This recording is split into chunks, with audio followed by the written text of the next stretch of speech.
বলিউড অভিনেত্রী ও রাজনীতিক কঙ্গনা রানৌত মানেই যেন বিতর্কের আরেক নাম। বিভিন্ন সময় ব্যক্তিগত জীবন, রাজনৈতিক মন্তব্য কিংবা চলচ্চিত্রাঙ্গনের নানা বিষয় নিয়ে আলোচনার কেন্দ্রবিন্দুতে থাকেন তিনি। 2014 সালে মুক্তিপ্রাপ্ত রিভলভার রানী ছবিতে একসঙ্গে অভিনয় করেছিলেন কঙ্গনা এবং কমেডিয়ান অভিনেতা বীর দাস। দীর্ঘদিন পর সেই ছবির একটি ঘনিষ্ঠ দৃশ্যকে কেন্দ্র করে নতুন করে বিতর্কের সৃষ্টি হয়েছে।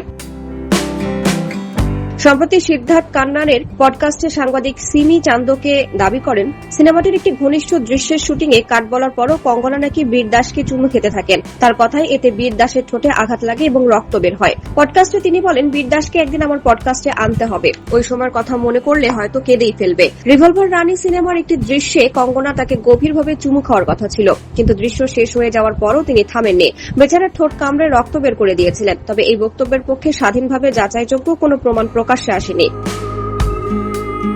কঙ্গনা রানৌত বা বীর দাস দুজনের কেউই এই বিষয় নিয়ে নতুন করে কোনো মন্তব্য করেনি। এর আগে 2023 সালেও একই ধরনের গুঞ্জন ছড়িয়ে পড়েছিল। তখন কঙ্গনা ইনস্টাগ্রাম স্টোরিতে ব্যঙ্গাত্মক প্রতিক্রিয়া জানিয়ে লিখেছিলেন, ঋত্বিক রোশনের পর এবার নাকি বেচারা বীর দাসেরও মানহানি করলাম। এটা আবার কবে হলো? সঙ্গে তিনি হাসি, জিভ বের করা ও ফেস পাম ইমোজিও ব্যবহার করেন। তার এই প্রতিক্রিয়া থেকে অভিযোগটি তিনি গুরুত্ব দেননি বলেই ধারণা করা হয়।